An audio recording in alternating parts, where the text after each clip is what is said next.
Varicose veins తో బాధపడుతున్నారా? మన ఏవిస్ హాస్పిటల్లో 4500 రూపాయల లేజర్ స్కానింగ్ ఉచితం. నమస్తే రమగారు. నమస్తే జయ. రమగారు, మనకి కార్తీక మాసంలో కార్తీక సోమవారాలు చాలా విశేషంగా పూజ చేస్తాం కదా. కార్తీకంలో అంటే కార్తీకము ప్రత్యేకమైన మాసం కదా. మొత్తం అంతా ఉపవాసం ఉండే వాళ్ళు ఉంటారు, ఉండగలిగే వాళ్ళు, అది వేరే కథ. సోమవారాలు ప్రత్యేకంగా చెప్తారు. మామూలుగా సోమవారం అంటే శివారాధనకి అత్యంత ప్రధానమైన రోజు. అవును, ఈ కార్తీకమే శివారాధనకి ప్రత్యేకం కదా. కార్తీకంలో స్నానం, దానం, జపం, తపం అన్నీ ముఖ్యమైనవే. వీటితో పాటు పురాణ శ్రవణం కూడా. ఈ సోమవారాల్లో పగలు ఉపవాసం ఉండి సాయంకాలం చుక్కలు చూశాక దీపారాధన చేసుకుని, వంట చేసుకుని, శివారాధన చేసుకుని అప్పుడు భోజనం చేస్తే మంచిది. ఓకే. మామూలుగా శివారాధన ఉదయకాల అభిషేకంతో పాటు ప్రదోషకాల ఆరాధన చాలా విశేషమైనది. ప్రదోషకాలంలో పరమేశ్వరుడట తాండవం చేస్తాడు ప్రతి ప్రదోషంలోనూ. మనం ఈ ఉజ్జయిన్ లాంటి దేవస్థానాలకు వెళ్తే సాయంకాలము అసలు ఆ ఢమరుకాలు అవి మోగిస్తారు. అసలు చెప్పరాని ఉద్వేగం వచ్చేస్తుంది జయ, గుస్బంప్స్ వస్తాయి. అవునండి, ఆ బాగుంటుందంటే ఆ మధ్యలో కాహళం, అదొక తమాషా సౌండ్, ఇట్లా తప్పెట్లాంటి ఇట్లా కొడతారు, చల్లుమంటుంది. ప్రతి సాయంత్రము ప్రదోష వేళ పరమేశ్వరుడు తాండవ వేళ ఆయనకి. ఆ సమయంలో అర్చన చేస్తే అత్యంత ప్రసన్నుడుగా ఉంటాడు పరమేశ్వరుడు అని చెప్తారు. ఓకే.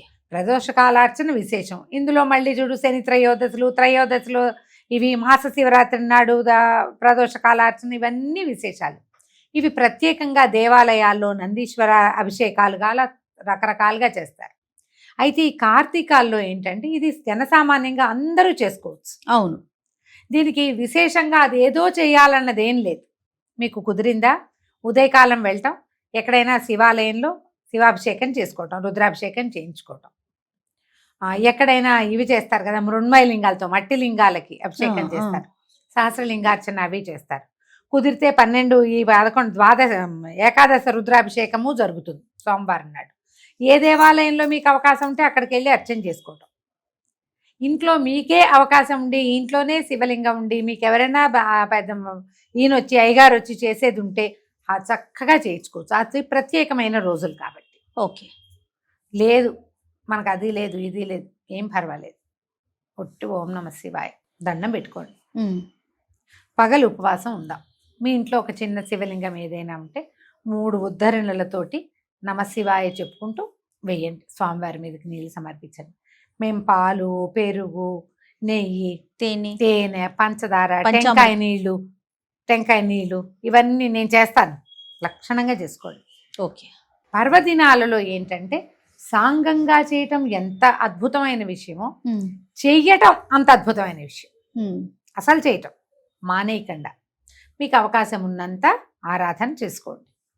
పగలు ఉపవాసం, ఆహార స్వీకారం లేదు. దాంతోపాటుగా ఎక్కువగా మౌనాన్ని ఆశ్రయించండి. సోమవారాల్లో మనం ఇవాళ ఖాళీగా ఉపవాసం, వంట లేదు కదా అని బజార్ వెళ్ళటం, వంట లేదు కదా అని ఫ్రెండ్స్ ఇళ్ళకి వెళ్ళటం, ఇలాంటివి చేయకండి. ముచ్చట్లు, వినోదాలు ఉండకూడదు. విందులు ఎలాగూ లేవు, వినోదం వద్దు. వినోదం కాకుండా శివనామ స్మరణతోటి సమయం పొద్దుపుచ్చండి. కాలం పొద్దుపుచ్చండి. మనకు నడవాలి కదా సాయంకాలం దాకా. అవును, శీతాకాలం వచ్చేసింది, 6 అయ్యేసరికి చీకటి పడి, చీకటి పడేసరికి ఈ ప్రదోష కాలంలో దీపారాధన చేసుకోండి. ఓకే. 6:30 అయ్యేసరికి సూర్యాస్తమయం అవగానే దీపం పెట్టడం. ఆ సమయంలో ఓం నమ శివాయ అసలు ఒట్టి పంచాక్షరిని 100 సార్లు చదువుకోవటమే అద్భుతమైన ఫలితాన్ని ఇస్తుంది. కుదిరి ఆ సమయంలో మీరు ఏ దేవాలయానికైనా వెళ్ళి దీపం పెట్టుకున్నారా, ఎక్సలెంట్గా ఉంటుంది, చాలా మంచిది. అవకాశం దొరికితే. ఓకే. మీరు ఉద్యోగస్తులు, అది మీకు ఛాన్స్ లేదు, అవకాశం లేదు, నామస్మరణ చేసుకోండి, అమోఘంగా ఉంటుంది నామస్మరణ చేయటం. తర్వాత ఇంటికి వచ్చి మళ్ళీ ఒకసారి స్నానం చేయటము, అవకాశం మీకు ఆరోగ్యం సహకరిస్తే, లేకపోతే కాస్త కాళ్ళు చేతులు మొహం కడుక్కుని బట్టలు అవి మార్చుకుని ఒక మాట దేవుడి దగ్గర దీపం పెట్టుకుని దండం పెట్టుకుని ఏదైనా చదువుకున్నది, ఏదైనా ఓళ్ళన్నా శివ పంచాక్షరి ఎన్ని ఉన్నాయో నామాలు, అవును అవును, ఎన్ని రకాల స్తోత్రాలు ఉన్నాయి. మన బిల్వాష్టకం, లింగాష్టకం, బిల్వాష్టకం, లింగాష్టకం ఉన్నాయా. తర్వాత ఏమో శివమహిమ్న స్తోత్రము, శివ మానస పూజ. నమ్మకం చమకం కూడా చదువు నమ్మకం చమకం ఆడవాళ్ళందరికీ ఎక్కడొస్తాయమ్మా, అవి నోరు తిరగద్దు. కష్టం కదా.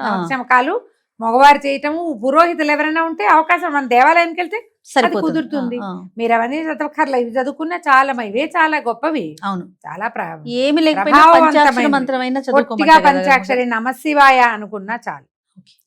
చేసి ఏదైనా చకచకా వంట చేసుకుని ఆ చేసింది స్వామికి నివేదన చేసి దండం పెట్టుకుని ఆ ప్రసాదాన్ని భుజించండి. స్వీకరించి ఎంత చక్కగా అయిపోతుందంటే కార్తీక సోమవారం 4 సోమవారాలు వస్తాయి. 4 వారాలు ఉపవాసం ఉండండి, సాయంకాలం పూజ చేసుకోండి. శివారాధన సులభంగా ప్రసన్నమవుతాడమ్మా శివుడు. అవును. పరమేశ్వరుడు ఐశ్వర్యకారకుడు, మోక్షకారకుడు రెండుగా చెప్తారు. శివారాధన చేస్తే మీకేదో కోరికలు ఉంటాయి. మనుషులు అన్న తర్వాత మనకు ఎన్ని రకాలు ఉంటాయి. ఉద్యోగం కావచ్చు, సంపద కావచ్చు, ఇంకా ఏదో మన జీవితంలో ముందుకెళ్ళటం కావచ్చు. మీరు త్రికరణ శుద్ధిగా శివయ్యనే మనసులో నిలుపుకుని ధ్యానం చేసుకుని పూజా విధానం సజావుగా ఎంత చాతొస్తే అంత ఒక నియమం ప్రకారం కొనసాగించి అత్యద్భుతమైన ఫలితాన్ని పొందవచ్చు. లేదు మనకేం కోరికలు, మానసికమైన ప్రశాంతత వస్తుంది. అవును. శివారాధన వల్ల చాలా ప్రశాంతత వస్తుంది. మీకు ఏది కావాలంటే దానికోసం హాయిగా చేసుకోండి. 4 సోమవారాలు వచ్చినాయి, 4 సోమవారాలు చక్కగా సుసంపన్నం చేసుకోవచ్చు మీ అవకాశాన్ని బట్టి. ఇందులో ఏమిటంటే మేము ఉపవాసం ఉండొచ్చా అని బోళ్ళంతమంది అడుగుతారు. అవునండి. బాలింతలు, పిల్లలకి పాలిచ్చే వాళ్ళు ఉపవాసం జోలికి వెళ్ళొద్దు. ఓకే. గర్భవతులు వద్దు, చిన్న పిల్లలకి ఉపవాసాలు చెప్పరు. వృద్ధులకి ఉపవాసం అక్కర్లేదు. అనారోగ్యంతో ఉన్న వాళ్ళు, ఏదైనా మందులు మాకులు వేసుకునే వాళ్ళు ఉపవాసం అంటే ఒక రకంగా చేసుకోవచ్చు. ఎట్లా, స్వామివారికి నివేదన చేసేయండి పొద్దునే మీరు చేసిన వంట, అది భుజిస్తే ఉపవసించినట్టే. కాస్త కొంత నిశ్శబ్దం పాటిస్తూ కొంచెం శివనామస్మరణ చేసుకుంటే, గర్భవతులు కూడా 7 నెలలు వచ్చేదాకా నామస్మరణ, తర్వాత కూడా నామస్మరణ చేసుకోవచ్చు. అదేలేండి. కొంచెం దేవాలయ దర్శనాలకి వాటికి వద్దని చెప్తాం, కానీ ఇది కూడా ఉపవాసమే. స్వామివారికి నివేదన చేసిన పాలు, పళ్ళు, భోజనము, అన్నము వంట చేస్తాం. పొద్దున అదంతా చూపించి నివేదన తీసుకోండి. సాయంకాలం మళ్ళీ దీపారాధన చేసుకుని దండం పెట్టుకోండి.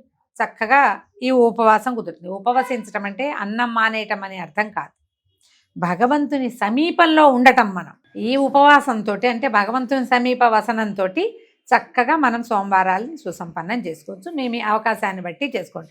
4 కుదరలేదు, 1 వారం చేయండి కనీసం, మానేయకుండా చాలు. అలానే రమ్మగారు. నమస్తే. నమస్తే జయ.